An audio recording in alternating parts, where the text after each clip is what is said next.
es lo que sirve para medir metro es medida, la medida de los procesos farmacocinéticos. La biodisponibilidad, que es el porcentaje de fármaco que llega a la circulación sanguínea en concentraciones intactas. La vida media de eliminación es el tiempo que demora el fármaco en alcanzar su concentración a la mitad. El estado de equilibrio es el tiempo en el que el fármaco se mantiene dentro del margen terapéutico, que vamos a ver luego. La unión proteica depende de la proteína del paciente y depende de la unión proteica del fármaco.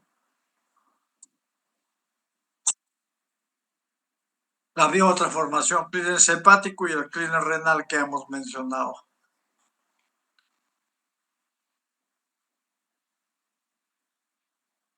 Y acá tenemos, por ejemplo, la concentración, los parámetros, la concentración máxima, el pico, la fase de eliminación, la distribución, la fase de absorción, que es esta, y el área bajo la curva. Esto es para la representación. El volumen de distribución es cantidad de droga en el cuerpo sobre la concentración sanguínea. Depende ya la distribución, hemos dicho, si algunos llegan a la sangre, otros llegan al intersticio, otros llegan a varias células, etc. Hay volumen de distribución grande, pequeño, moderado. ¿Y para qué sirve el volumen de distribución? Para calcular la dosis de carga. El clearance, prácticamente la cantidad de droga eliminada por tiempos. Hay una constante de eliminación. ¿Y para qué sirve el clearance? Para calcular la dosis de mantenimiento. La vida media de eliminación es el tiempo que demora el fármaco en llegar a su concentración a la mitad. ¿Y eso para qué sirve? Para calcular la frecuencia de dosis por día o para calcular el intervalo de administración. ¿Qué significa intervalo de administración? Si yo tengo una vida media de 2 horas, yo le debo dar cada 2 o máximo cada 4 horas. Si tiene una vida media de 6 horas, le puedo dar cada 6 o máximo cada 10 o 12 horas. Si tiene una vida media de eliminación de 10 horas, le puedo dar cada 12 o cada 24 horas. Máximo 2 vidas medias. Pero si tiene una vida de media de eliminación de 4 horas y yo le voy a dar cada 12, no va a tener efecto. Entonces, para eso me sirve, para calcular el intervalo o la frecuencia de administración. La biodisponibilidad es el área bajo la curva de administración por vía oral, por una vía sobre la administración por vía endovenosa. Y acá vamos a ver la biodisponibilidad, prácticamente fracción de dosis administrada de un fármaco intacto. ¿Qué influye? El grado de absorción en el intestino, muy lipofílico o muy hidrofílico. A transportadores como la glicoproteína que ya hemos visto. El fenómeno del primer paso influye en la biodisponibilidad. Solubilidad del medicamento, estabilidad química, la formulación. Otros factores, flujo sanguíneo, administración, vaciamiento gástrico. Entonces es importante esto. De acá la biodisponibilidad es igual a la área bajo la curva por vía oral sobre el área bajo la curva por vía endovenosa, que es 100%. Si llega a 60, es 60% la biodisponibilidad. Entonces, cuando yo quiero dar un fármaco por vía oral, digo, ¿cuánto es su biodisponibilidad? La doxiciclina tiene una biodisponibilidad del 90%, lo doy por vía oral. Si el metronidazol tiene una biodisponibilidad del 99%, lo doy por vía oral, salvo que no tenga la vía oral patente, que esté vomitando o que no pueda, o que esté en shock, etc. Esos son otros aspectos. Pero para eso me sirve la biodisponibilidad. Y debo saber qué biodisponibilidad tiene. Si tiene una biodisponibilidad de 40%, entonces tengo que ver, o le doy más dosis, pero tengo que ver si no hay otros factores que le impiden que se absorba bien. Y acá tiene, mire, la biodisponibilidad por vía endovenosa es 100%. Por vía intramuscular de 75 a 100%. Subcutánea es 35 a menos de 100%. Oral es de 5 hasta menos. Hay algunos que llegan hasta 90%. Rectal, la mitad tiene, la administración rectal tiene un fenómeno del primer paso de la mitad de lo que tiene la oral. Y hemos dicho por las hemorroidales superiores y las inferiores. La inhalación también tiene 5 a 10% y la transdérmica de 80 a 100%. Y estas son las características de cada uno de ellos.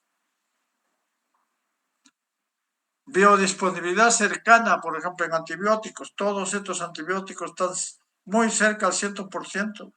Por lo tanto, yo recuerdo mucho de un paciente que dio a la hija de un amigo que lo operaron de apendicitis y había tenido una peritonitis, pues le estaban dando metronidazol con aminoglicósido por viendo venosa, pero el papá llama porque dice, ¿sabe qué? No, el metronidazol tienen que aplicarle 3 bolsas diarias y cada bolsa vale 150 soles. Y a veces lo venden en 100, pero son 300 soles diarios. Yo, 300 soles diarios en 10 días son 3.000, ni mi sueldo. Yo tengo un sueldo de la mitad. Entonces, lo que quiero es que como tú eres médico, pide a los laboratorios, no le digo, ¿sabe qué? Más bien comunícame con el cirujano. El cirujano era amigo mío, le comuniqué en provincias, me hablé con él, le digo, oye, pero la paciente está comiendo, claro. Ah, no, no, dale, un día oye, pero por vía a mi cuenta, dale, amigo, pero dale buena cantidad, dale tal dosis, tal, tal. Muy bien, esa es la idea. Cuando tienen absorción parcial, sí hay que tener en cuenta la acidez del estómago, el metabolismo intestinal, la extracción hepática, o sea, el fenómeno primer paso, etcétera. Bioequivalencia. ¿Qué es bioequivalencia? Son dos fármacos que sean equivalentes farmacéuticos y que tengan la misma biodisponibilidad. Un fármaco debe ser o el original o el de referencia y el otro es el genérico, generalmente el genérico de marca o genérico con nombre genérico. Entonces, este es un tema que justamente lo toman los laboratorios y que dicen, no, no tiene la misma bioequivalencia. Entonces, ¿qué es un equivalente farmacéutico? Paracetamol tiene su principio activo, es paracetamol. El Tylenol o el Panadol, su principio activo es paracetamol. Tienen el mismo principio activo. La concentración que viene el paracetamol o el Tylenol, ¿cuánto es? 500 miligramos. Y si es 500 miligramos, los dos tienen la misma concentración. Los dos vienen en cápsulas o vienen en tabletas. Entonces los dos tienen la misma presentación. Eso es un equivalente farmacéutico. Ahora, si el Panadol tiene una bioequivalencia, tiene una biodisponibilidad similar al paracetamol, son bioequivalentes. ¿Cuándo se utiliza lo de la bioequivalencia?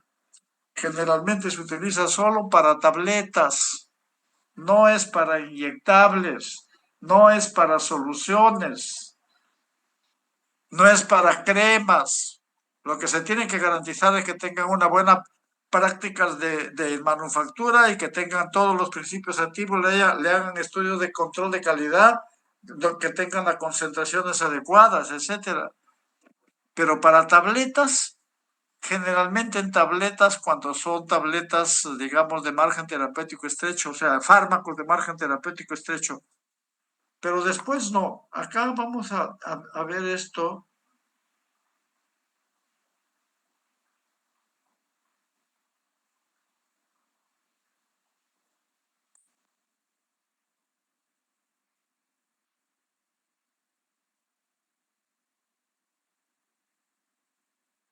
Si un fármaco llega, por ejemplo, el genérico llega acá, este es margen terapéutico, dosis máxima terapéutica, dosis mínima terapéutica. Si el fármaco llega acá y el original llega acá, no hay problema, los dos están dentro del margen y los dos van a tener el efecto, no tiene problema.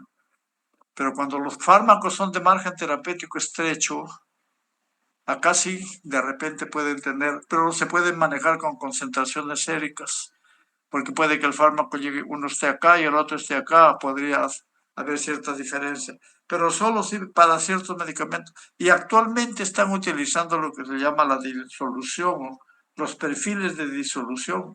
No hay necesidad de hacer, en algunos casos, bioequivalencias.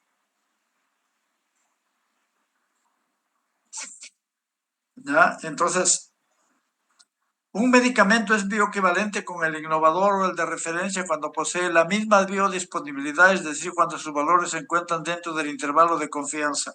Factores que influyen en la biodisponibilidad o en la bioequivalencia. Cinética de disolución, si es un fármaco de cinética cero, cinética lineal. Velocidad del proceso de absorción, dependiendo de la estructura que hemos hecho, anatómica, funcional, si tiene un buen vaciamiento gástrico, no vaciamiento gástrico, magnitud de la absorción del medicamento. Estos factores intervienen y la receta también como dicen, la receta de la abuelita también interviene a veces en algunos casos, pero no eso es decir. El volumen de distribución no se describe en volumen físico, es un volumen aparente igual a concentración plasmática y tiempo cero, dosis sobre concentración. Los fármacos pueden enlazarse en diferentes componentes. Proveen una indicación de la distribución fisiológica de un fármaco. Refleja la cantidad del fármaco en el espacio plasmático. Acá tienen los fármacos que tienen un volumen de distribución pequeño, de 4 litros, son los que no llegan solo al plasma y no llegan al intersticio.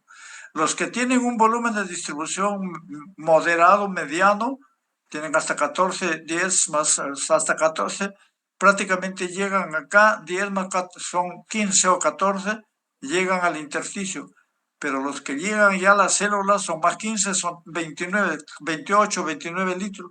Este ya es un fármaco de gran volumen de distribución. Algunos ya llegan a todas las células, los otros llegan a menos, pero son de gran volumen de distribución. ¿Y quiénes son los que tienen buen volumen de distribución? Los que son los liposolubles que llegan a diferentes lugares. Entonces, ¿para qué sirve?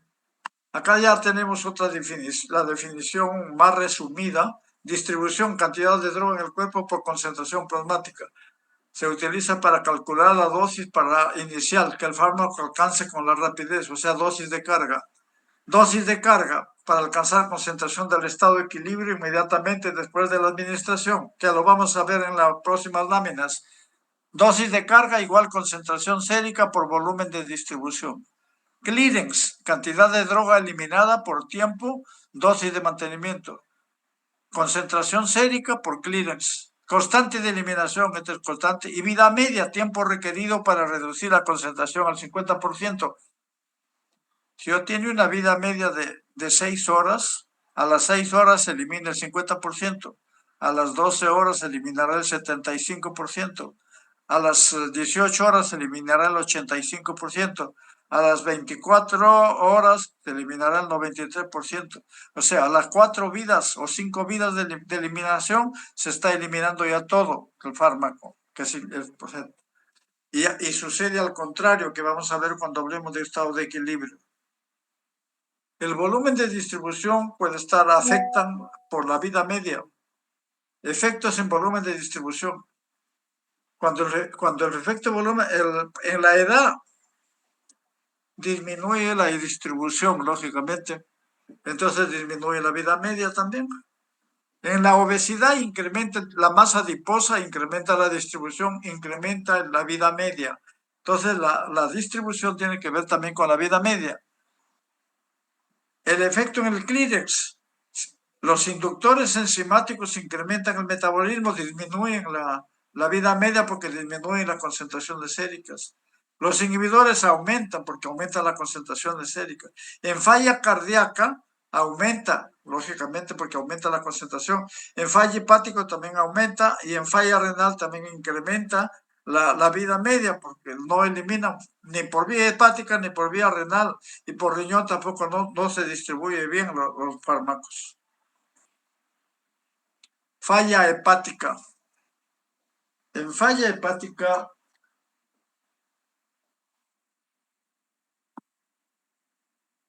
el hígado juega el más importante rol en el metabolismo de las drogas. Hay enfermedad hepática crónica que puede influenciar en la farmacocinética en otras fases. Muchos antibióticos no requieren dosis de ajuste en enfermedad hepática crónica porque la eliminación renal compensa, mientras la función renal sigue siendo normal. Algunos, pero otros no.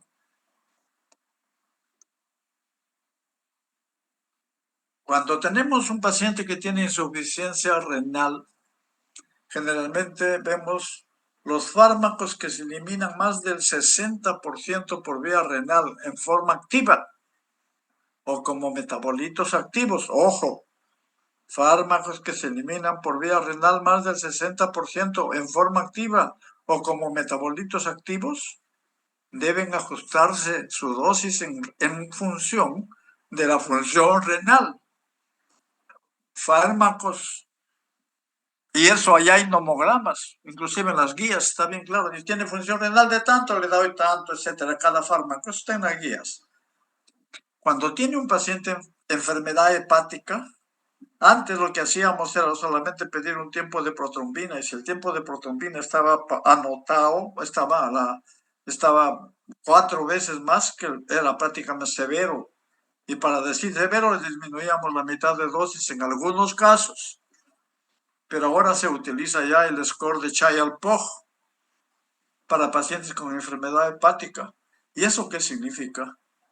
Le piden, para el paciente con enfermedad hepática, le piden bilirrubina, le piden albúmina, le piden tiempo protrombina o INR, o claro, la INR, la citis, o si tienen cefalopatía.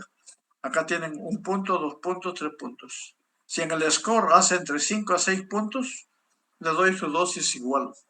Pero si tiene entre 7 y 9, ya la clase B es moderado, le doy menos el 25%, o sea, le doy el 75% de dosis.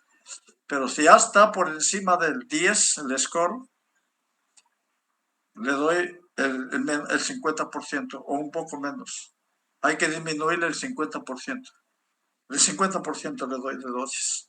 Esto es en términos generales para los pacientes que tienen enfermedad hepática, para fármacos que se eliminan por vía hepática en forma activa o con metabolitos activos, no para todos.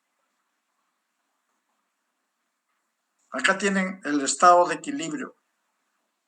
Como ven, esta es la dosis que se da. Dosis, la primera dosis, la segunda, la tercera, la cuarta, la quinta y la sexta.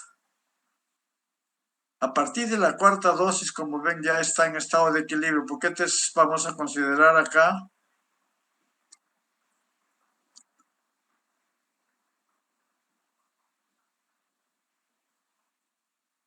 Acá vamos a considerar,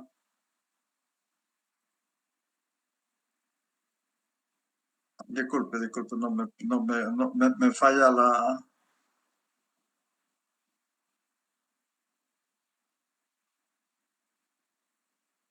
Este es margen terapéutico. Esta zona de acá, este es margen terapéutico.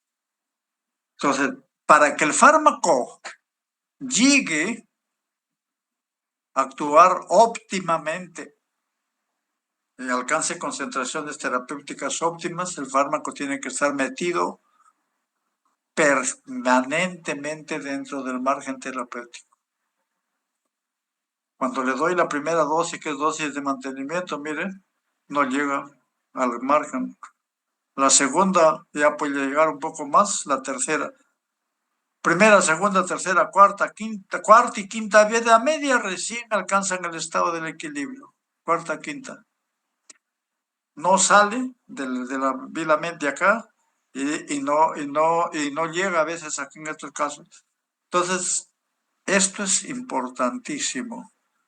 Si el fármaco tiene una vida media de 10 horas, ¿a las cuántas horas alcanza el estado de equilibrio? a las 5 vidas medias, a las 50, o a las 4, a las 40 o 50 horas, recién alcanza el estado de equilibrio. ¿Y eso qué significa? Que recién después de 40, o sea, después de 2 días, recién va a alcanzar dosis terapéuticas. Entonces, en esos casos, cuando el fármaco tiene una vida media prolongada, hay que darle lo que se llama la dosis de carga. La dosis de carga.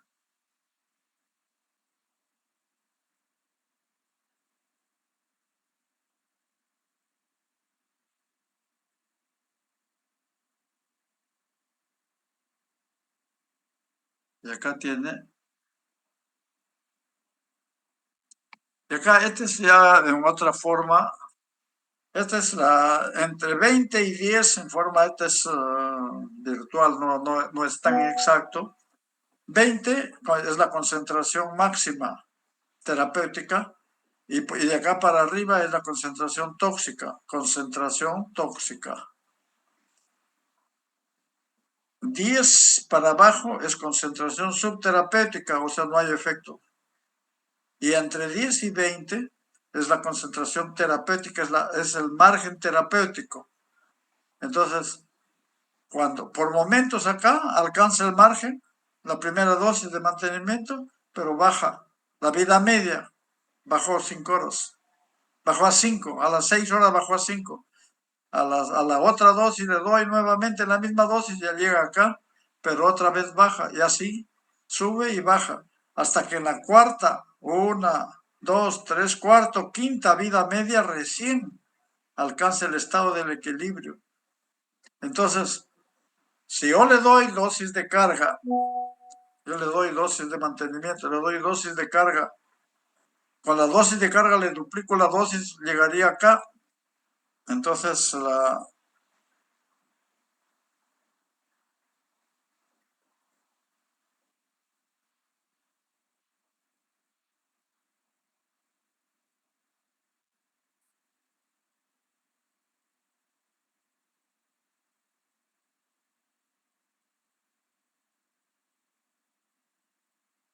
bueno, no da. Si yo le doy dosis de carga, ya no llega a 10 sino 20. La primera dosis baja hasta acá, la segunda, la tercera.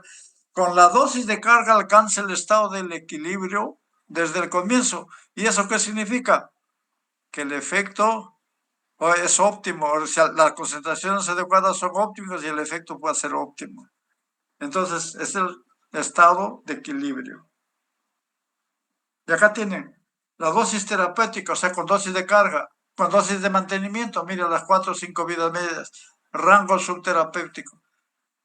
Dosis con dosis de carga, mire, desde el comienzo alcanza el estado de equilibrio. Dosis tóxicas, por encima de la dosis máxima, y dosis subterapéuticas. Entonces, de ahí es importante esto. Acá tenemos una lámina que es bastante ilustrativa.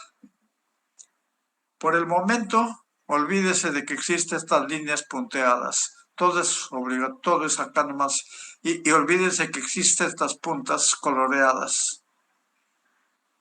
Entonces, normalmente si yo no me hubiese olvidado la dosis, le hubiese dado todas sus dosis, el paciente su dosis de carga, recibió su dosis de mantenimiento, en estado de equilibrio todo el tiempo. ¿Pero qué pasó?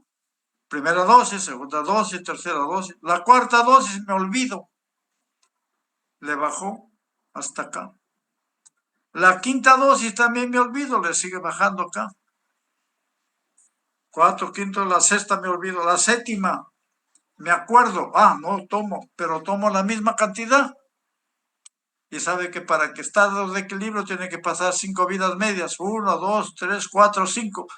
Está alcanzando ya el estado de equilibrio y otra vez me olvido. Y de ahí tiene que pasar otra vez 5 vidas medias. Entonces, como si no le hubiese dado el fármaco. Y eso se interpreta, dice, no, pero no te hace nada el medicamento si estás tomando. Y me he olvidado, no, pero no pasa nada, no es así.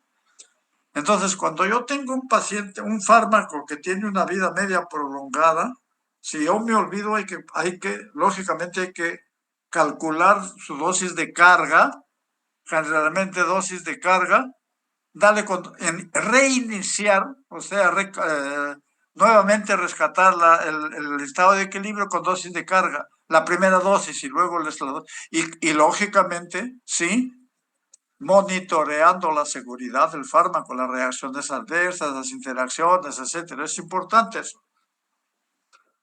Entonces, ahí tiene esto. Entonces, acá tenemos las conclusiones de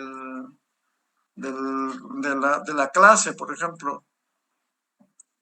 Los objetivos principales de la farmacocinética son alcanzar concentraciones terapéuticas en el lugar de acción. Eso es fundamental, el objetivo. Y hemos dicho que hay la dosis-concentración. La importancia de la farmacocinética es para definir esquemas terapéuticos. Si usted no tiene un conocimiento completo de lo que es farmacocinética, no va a dar un buen esquema terapéutico. Y para entonces, ¿qué es importante? Cada medicamento que ustedes van a administrar, no véanle su farmacocinética, su farmacodinámica, cuál es su interacción medicamentosa, etcétera. Por eso es que es importante hacer que haga uno su petitorio personal. Los procesos farmacocinéticos son administración, distribución, metabolismo, excreción, pero no se olviden mucho de que el paciente tiene que tener en cuenta el daño o la estructura anatomofuncional a nivel gastrointestinal, a nivel vascular, a nivel de las proteínas. Si el paciente tiene proteínas muy bajas, olvídese, no tiene que darle mucho. Hay que tener mucho cuidado para los medicamentos que tienen unión proteica alta. Los parámetros farmacocinéticos son biodisponibilidad, volumen de distribución, clínex hepático, concentraciones séricas, etc. El sistema microsomal hemos mencionado que es de gran importancia, porque el sistema microsomal enzimático prácticamente puede ser inducido o puede ser inhibido. Cuando es inducido, lo que produce va a ser en un sustrato, le incrementa el metabolismo. Y si le incrementa el metabolismo, le va a disminuir las concentraciones séricas. Y si le disminuye la concentración de séricas, va a disminuir el efecto. Pero si aparte de disminuir las concentraciones séricas, incrementa el metabolismo tóxico, no solamente le va a producir menos efecto, sino le va a producir toxicidad hepática, lo que sucede con el alcoholismo crónico y el paracetamol. Y con eso estamos terminando.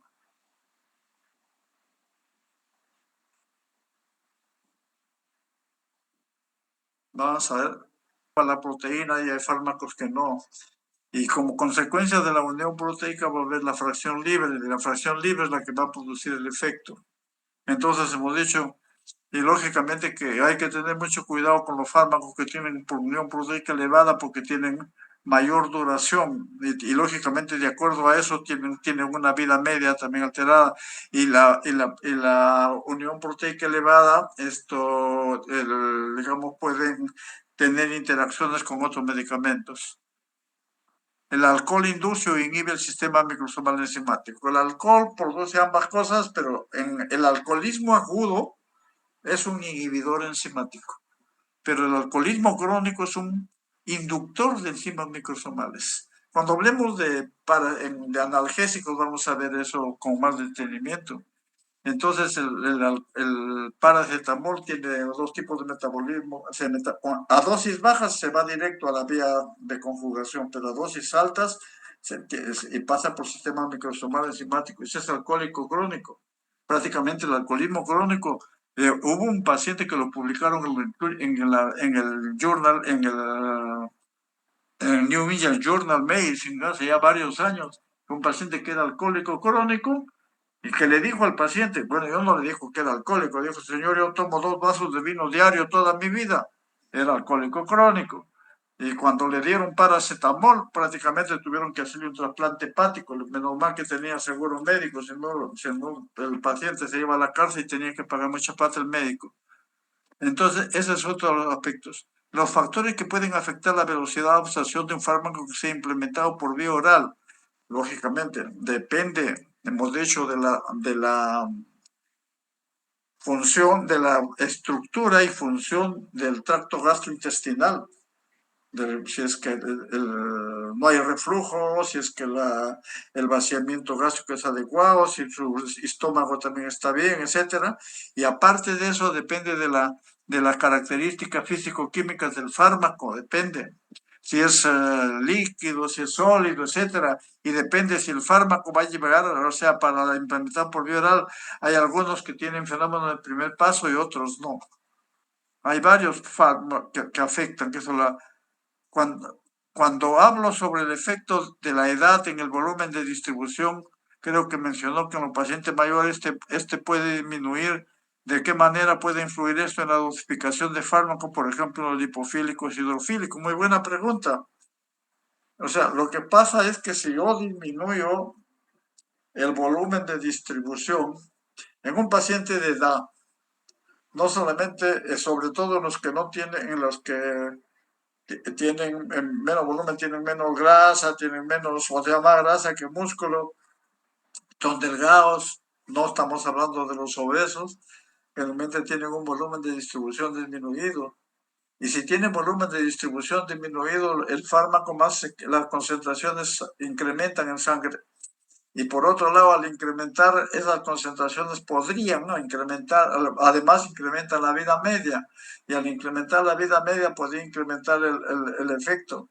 Entonces, pero aparte de eso, en las personas de edad, aparte de eso del volumen de distribución, el paciente de edad también tiene otro problema porque tiene alteraciones en la filtración glomerular, puede ser fisiológicas, puede estar más o menos normal. Aparte de eso, la sensibilidad, o sea, sus receptores, y eso lo van a ver cuando hablen de, eso lo van a ver cuando hablen de farmacodinamia. Los receptores de las personas de edad generalmente son mucho más sensibles, entonces necesitan no toda la cantidad de droga necesaria, a menos cantidad, entonces puede distribuir esto y va a alterar, como hemos mencionado, la vida media.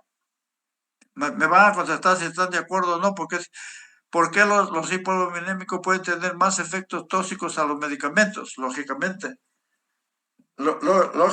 si tiene usted un paciente que tiene, por ejemplo, un fármaco A, que tenga una unión proteica de 80% y tenga una fracción libre del 20%.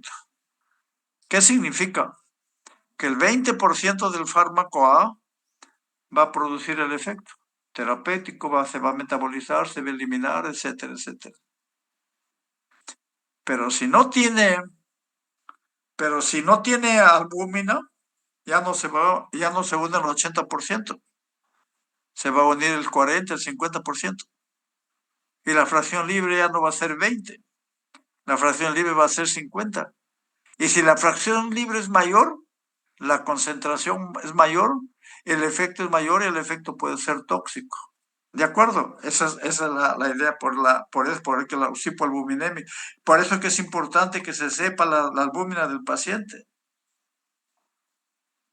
¿Cómo influye la característica fisiológica como le da el peso corporal, la función renal? Esto ya lo explicamos. Gracias, doctor. Yo creo que no sé si hay algo más. Lógicamente, el peso es importante. Por ejemplo, los obesos tienen mucho más volumen de distribución. Y en algunos casos, en septicemias, hay algunos fármacos, en sepsis hay que aumentar la dosis, otros que no. Este es un proceso, poco a poco vamos a ir viendo de acuerdo a los grupos farmacológicos.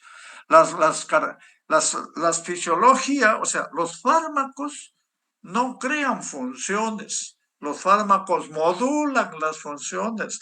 Entonces necesita usted conocer primero las funciones de su paciente tiene buena función, tiene mala función en diferentes, y lógicamente, o sea, por anamnesis, por examen físico o por análisis de laboratorio o por otro tipo de estudios, no tiene una buena función. ¿Dónde? En el hígado, en los riñones, etcétera, etcétera. Entonces, es importante el peso, la edad, la función renal y la farmacocinética, lógicamente. La farmacocinética está en relación también, ya hemos mencionado, y creo que tenemos acá una lámina, la farmacocinética. Creo que me gustaría de nuevo acá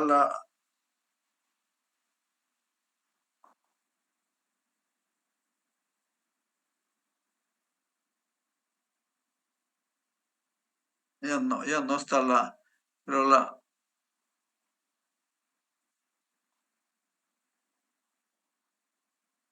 acá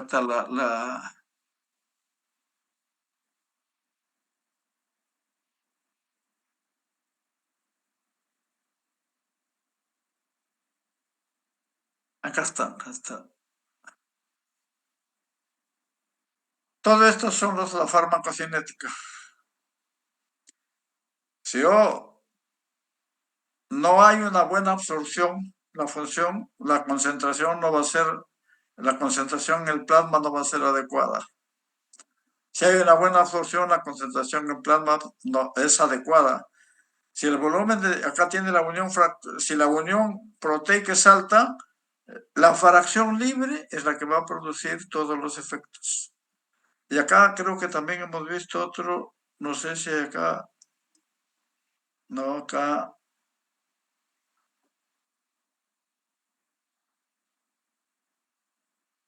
es importante acá. Como vean, es importante el fármaco de acuerdo a la patología, de acuerdo al huésped, de acuerdo a la farmacocinética. La farmacocinética va a variar. Si en la medida que tengo yo un problema renal, la farmacocinética varía porque la concentración va a aumentar. Si tengo un problema hepático también. Si la distribución aumenta, disminuye la concentración. Si la concentración disminuye, aumenta la concentración y la concentración está en relación con la biofase. No sé si alguna pregunta más. Yo les agradezco a todos por sus preguntas. Yo creo muy bien, así debe ser todas las clases. Yo me voy muy contento con ustedes y espero que sea. No sé si no hay más. Gracias a todos ustedes. Yo les voy a corregir su asistencia, así que no se preocupen. Por ahora, pero traten de llegar temprano. ¿Ya? ¿Hay alguna pregunta más o no han quedado, o digamos, satisfechos con las preguntas? O sea, no, o ya les aclaró lo que ustedes pensaban o no. ¿Todos están de acuerdo con la respuesta? ¿Sí? Ya, muy bien. Bueno, entonces vamos a terminar la clase. Muchas gracias a todos ustedes. Y nos vemos el lunes, no, el otro miércoles, sí.